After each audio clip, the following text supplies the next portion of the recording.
That's me, and I'm Kartikeya Sharma. We have 3 on points lined up for you. In on point 1, we decode Mamata Banerjee's bastion, the 142 seats of South Bengal. The big question is, can BJP reach this fortress or will TMC hold firm? In on point 2, we discuss Iran-US conflict with Syed Mostafa Hosishim, journalist and Iran affairs analyst. In on point 3, we focus on the freight corridor blast in Punjab, second rail blast in 3 months. Is India's critical infrastructure under threat? And now let's take a quick look at the headlines.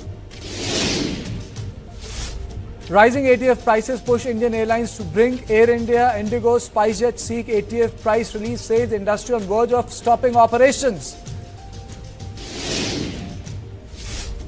India's air defense set to get stronger. Russia ships India's 4th S-400 system to be deployed by May end. Kolkata High Court refuses to entertain plea against top cop till April 29. Petition accuses IPS Ajay Sharma of violating model code of conduct. Tension erupts at Jamia Millia Islamia campus as students protest RSS event. Scuffle breaks out between protesters and security personnel.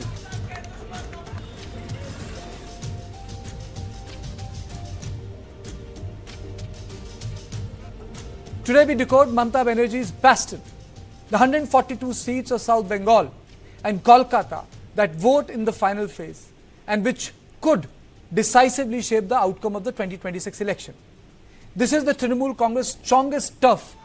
In 2021, the TMC won 123 out of these 142 seats, while the BJP managed just 18.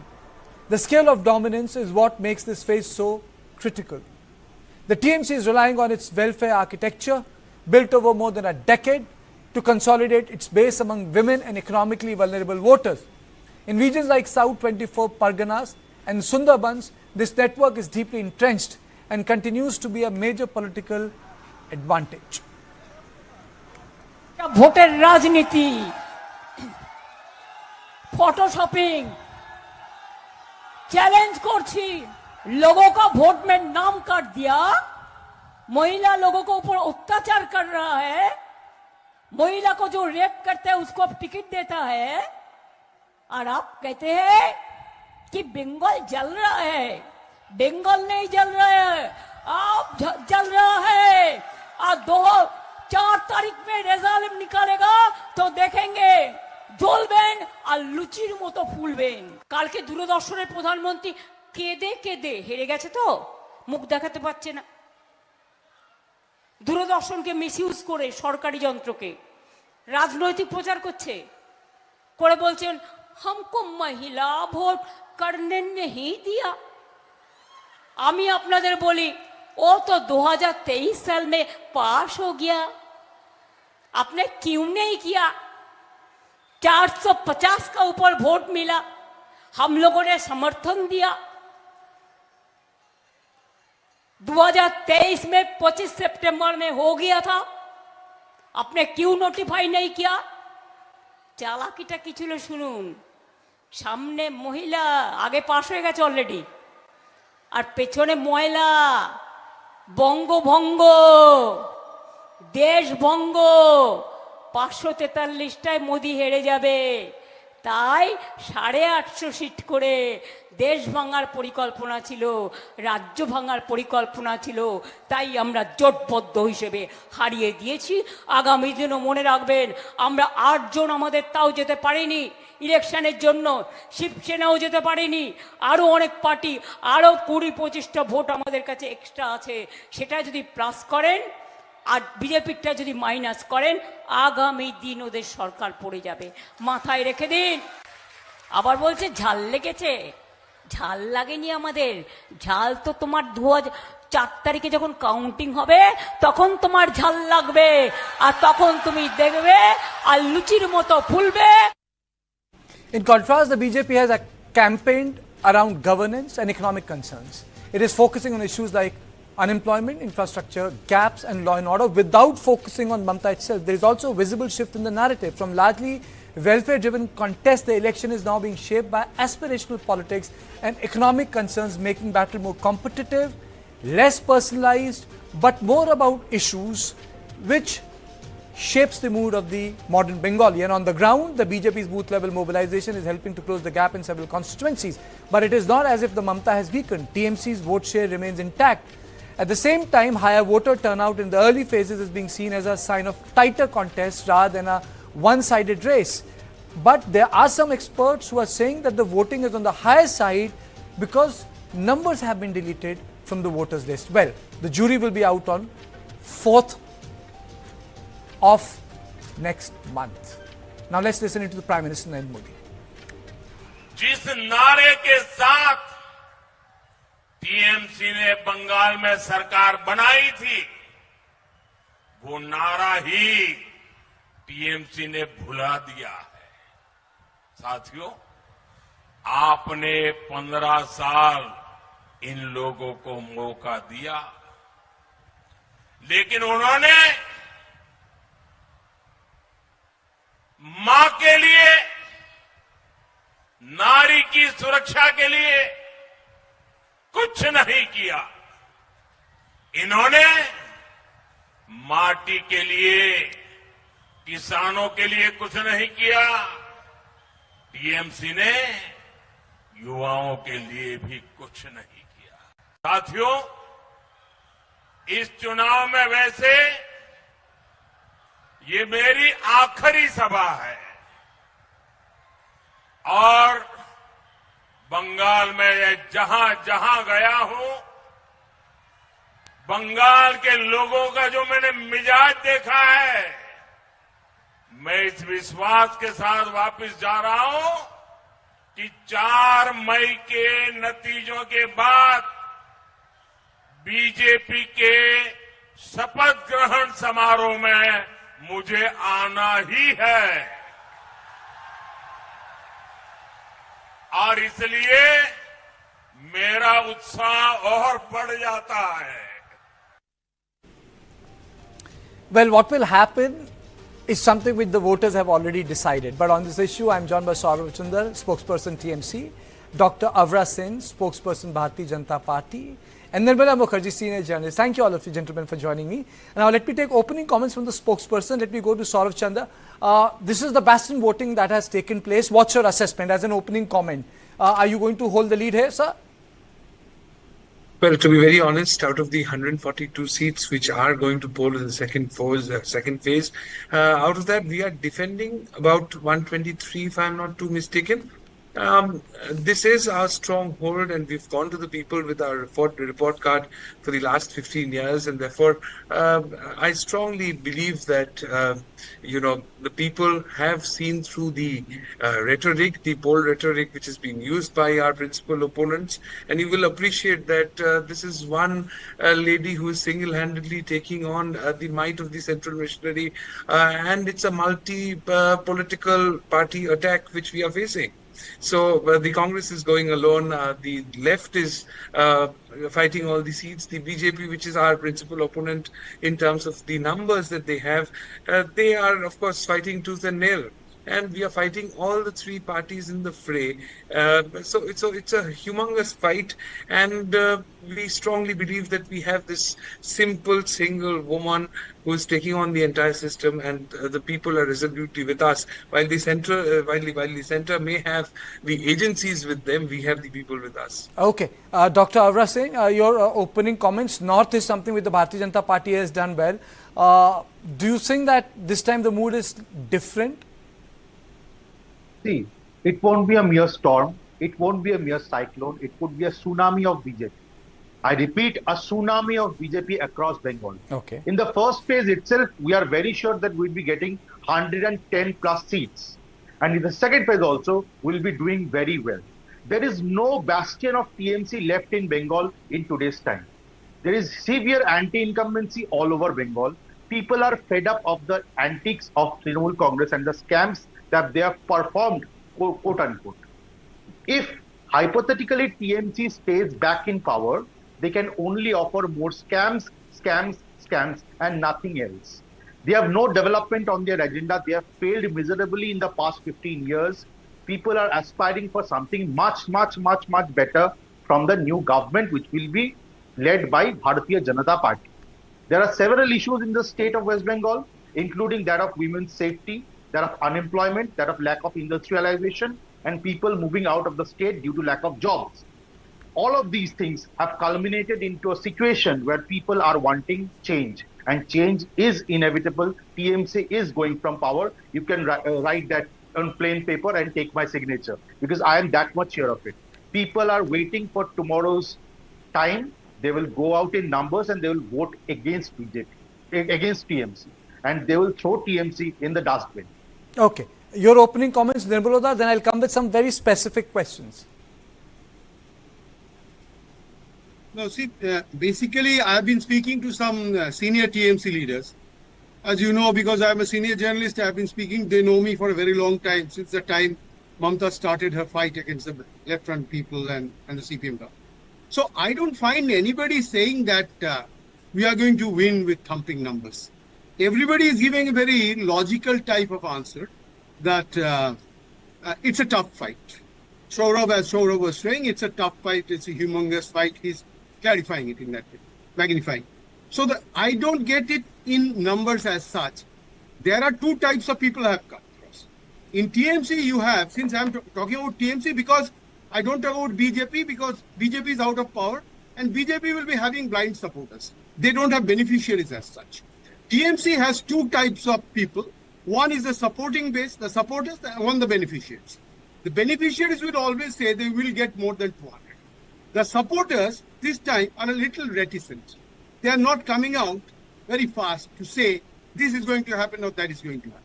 But these 142 seats are important, is evident from PM's letter. Because the Prime Minister wrote the letter just before the election in 142 seats. That itself has given these 142 seats a very big number. And you see the number of preventive arrests that is taking place. About 2,500 preventive arrests have already taken place. Why is this? Because Bengal, as I have seen in the last 50 years or 44 years, what is that? Bengal is a very violent state. I have calculated over 200 people have died in Bengal due to elections on poll day itself. There were instances during left-front regime when 68 people have also died. I have seen. During panchayats, there were huge clashes. Now, the biggest thing what I find is that in Bengal, when Mamata came to power in 2011 in front of us, we were accompanying her because we were pro-changes at that point of time. There were some journalists who were against change, but I personally was a pro-change. So I can tell you now, that's 2011. Percentage of polling has gone down from 84% in 2011, it has come down to 79%. So there is a 5% fall. Suddenly it has gone up. Whatever may be the effective number, a 9% rise or an effective 7.5% rise, that itself is a very important issue. Why it has gone up? Is it on the agenda of SIR or is it on something? The point is, what I find is that Hindu consolidation is taking place in the maximum way, number one, because RSS has come into operation. BJP leaders held meeting with RSS people. But the RSS was in operation even the last time around. No, there was no official meeting. This time there was an official meeting. 3 RSS leaders, I wouldn't name them, I know them. They came down and they were speaking to Mr. Amit Shah. Mr. Amit Shah had a one-to-one meeting with all 3 leaders. And so are you saying that last time RSS and BJP didn't cooperate? No, I'm not saying that. There was no direct involvement of RSS. I don't buy this. I mean, so there have been no elections. I have covered politics for 25 years. I don't buy this. You know, this argument, sir. This argument does not cut. There have been issues on which RSS have been pretty upset when JP Nadda gave that interview before 2024 elections. That is a different thing. But to say that one doesn't work for others, I don't buy this. I am saying a different point, Karthik. I'll tell you. You are absolutely on the point. RSS could have backed up from behind, but there were no faces in the front. This time they held an official meeting. That is what I am saying. Okay. There was no official meeting. Fair enough. I'll come to you. So that is one big point, that the connection with the people and what they are saying, that also I know. Okay. And it is all come out in the papers. Okay, it's your opinion, Nirmala Dave. I'm not here to take sides, but okay, let me go across to Saurav. Saurav, what do you think is different this time in election? Unlike last time, there has been no direct attacks on Mamata Banerjee. The previous election, there was this whole thing, Didi O Didi. This time, the BJP has stayed away from it. Secondly, SIR has become an issue. You will not believe that the people, the migrant laborers who work in NCR, in housing societies, they have left in masse, they have left in masse in Gurgaon, in Noida. The people who do the household job, they are not here. They have gone back to West Bengal. So the impact of the West Bengal election for the first time at a basic level has been felt in NCR also. Yes, Mr. Sharma, first and foremost, I must say that when there are veteran journalists like yourself and Mr. Mukherjee in the panel, people who are very young and who've just joined politics, it's a learning experience for all of us. Having said that, I would like to answer your question as to what I see differently this time around. Now, you've rightly pointed out that this jump that we see in voter turnout, I think it is close to 94%, if I'm not mistaken. Now, if it is 94%, and Mr. Mukherjee also beautifully explained this effective number, and effective number, if I consider, there is a swing of about 1.5% to 2.5%. That is the range in terms of the effective number. Now, we are obviously saying that this is for SIR, because I am personally, Mr. Sharma, privy to certain conversations which have taken place with my friends who are flying down to Calcutta. They have never done this before. They are flying down to Calcutta and they are voting. And the conversations which I have had, and I am saying this with full responsibility, they have said that this is because I want to protect my identity as a Bengali. I may not agree with many things that the Trinamool does. I may not agree with many things that the other parties do. But I am resolutely confident about the fact that we don't want BJP in the state, and therefore we are going to cast a vote against the BJP. Of course, Dr. Sen will counter me by saying that no, all of this is anti-incumbency and it is for the BJP. But I gave you my personal view, my personal assessment. Now, insofar as the issues which are being raised by the BJP, they are essentially projecting themselves to be a political alternative. Now, on part of the Trinamool, I must say that we are not stupid people, sir. We are not, we don't have these tall claims that West Bengal is a perfect state. We have tried to do a lot, and we acknowledge the fact that there is a lot that remains to be done. And we have gone to the people with our manifesto, we have gone to the people with our report card, and we are confident that people will have, we have faith in the people and they will have faith in us. Having said that, sir, I would simply say that the alternative that the BJP is trying to project as, they are the alternative to the Trinamool, it is at times, and I don't want to use a harsh expression, but at times it comes across as extremely hypocritical, because they talk about women empowerment. We know what the NCRB data is saying. They talk about industry, sir. We know what the data is saying. They talk about jobs and unemployment. National average is 4.5%. We are at 3.5%. We are below the national average. So, that is where, and also I think the BJP lacks a homegrown Bengali face, which perhaps is what will cost them heavily this election come 4th of May. Of course, Dr. Sen will say that this is a tsunami which is awaited on 4th of May, and I will say it is not, only time will say. Dr. Avra saying, apart from all, the Hindu consolidation or, the welfare schemes of Mamata Banerjee, or for example, the SIR issue or the migrant issue, there is one very important question. This election also shows irrelevance of Congress and left in West Bengal. Parties who have national imprints have become irrelevant. Why, Dr. Sen? See, left and Congress are irrelevant in the practical sense of things. But for the imagine Trinamool all Congress, four of us sitting in 2013 and holding this discussion. Irrelevance of left and Congress, people would have been laughing at me. But the problem is, sir, for the TMC, left and Congress are not irrelevant. They are very important for the TMC because they are expecting that left and Congress will cut out a certain percentage of vote which is anti-TMC vote, and that would in turn facilitate TMC to stay in power. But the practicality of things is that is not going to be the case this time. People are sure of what they want. People understand the fact that left, Congress and the Trinamool Congress are together in India alliance.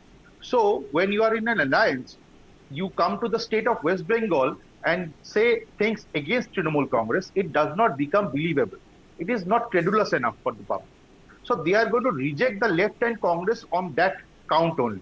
And they are going to vote for BJP, which is the only alternative force in West Bengal that can replace TMC in the government. And when it comes to the question of governance, see, women's safety is a major issue in West Bengal. I was telling the other day also, the conviction rate in cases of rape in the state of West Bengal is a paltry 2.5%. It is the lowest in entire India. Why is that so? TMC has to answer. People have to answer regarding this. Also, 7,000 companies have migrated from the state of West Bengal in the past 15 years. 78,000 companies have shut down in West Bengal in the past 15 years. These numbers are really dangerous, and they show why there is lack of jobs in the state of West Bengal. And TMC is to be blamed for that because they have been unable, they have failed to create an ambience where companies, where businesses will feel secure and encouraged to carry out their businesses, to carry out their work. They have failed in that respect, and people have to migrate from the state of West Bengal. And one fallacy in the statistics given by the TMC spokesperson, if national average is X, and I'm saying why is the state average of unemployment, we have to take into account the huge number of people who are migrating to other states to find jobs. We have to take that into account. If you go to Bangalore, per se, you will find lakhs of youngsters who have gone there from the state of West Bengal to search for jobs. Why are they unable to find jobs in West Bengal? Because you have failed to create an ambience where there will be heavy industries and ancillary industries and IT hubs. You have failed on that count. Okay, and if that's a good question. No, that's a good question. That's a good point. Just one point. If you see the per capita income of people of West Bengal, it is ranking at 23rd in entire India. This was at a position of third at one point of time. Deindustrialization, the so-called IT revolution bypassing West Bengal. Yes, that is an issue. Saurav, to you, that is an issue. Right. So, insofar as the IT is concerned, I'll just read out. Recently, very recently, TCS has acquired 20 acres of land in Bengal Silicon Valley Tech Hub. Very recently, Reliance Jio and LT Mindtree, they are setting up huge operations, and this is specific to IT. You know, it is happening now. I mean to say, this IT revolution started in West Bengal, started in Karnataka and Hyderabad way back in late 1990s. Okay, TMC was not in power. It happened in early 2000, but you have been in power for the last 15 years. I mean, yes, there has to be accountability for that as well. I would strongly refute the claims that nothing is happening in Bengal. The reason as to why, and I'm not making baseless claims out here, every year, if you are aware, we hold the BGBS, which is Bengal Global Business Summit, and there are commitments which are made, and MOUs are signed. Of course, MOUs mean nothing unless and until it actually translates on the ground. But I would argue very strongly that, you know, a lot of land is being given out, a lot of industry is actually happening. Otherwise, and you're talking about migration, allow me to tell you that as per the national data, migration from UP and Bihar are the highest. So just to keep saying that, you know, everything is bad about Bengal and the rest of India. I know Dr. Avra Sen will not like it. Even MUs were signed, after Article 356 was repealed in Kashmir. No investment came. So, I was there for the coverage. MOUs don't. So, I don't know. I also don't, in a bipartisan way, buy MOU agreement, MOUs don't mean a thing. Nirmala, closing comment. A lot of people were heard saying today, it's not a close fight. It's going to be one-way street, either TMC or BJP. your comments on that. 1 minute, I need to close the show. And please don't take a middle line, you know. We can all go wrong. That's a good way of putting. Don't take a middle line. No, you see, the thing, there is a change. And the Prime Minister himself has made, I have told on your television yesterday only, that Prime Minister has made change the candidate. Yesterday's letter signifies that. Who is the candidate for the Prime Minister? It is change. That is. So, since 94% polling has taken place there, that wave is going to hit here.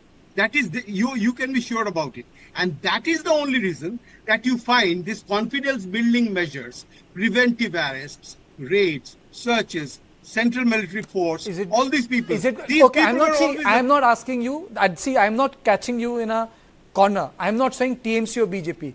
I am asking you: is it a close contest, or will it going to be a one-sided thing? No, for me, I think it is not a close contest.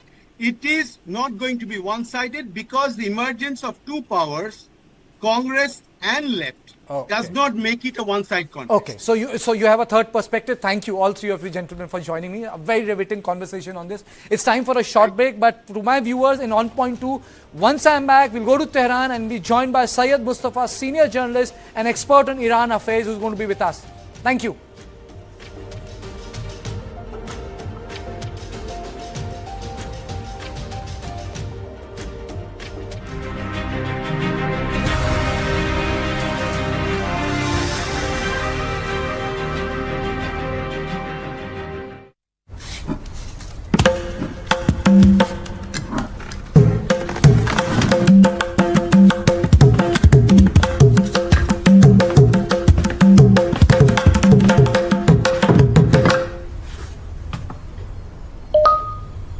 Bhaskar, our first order.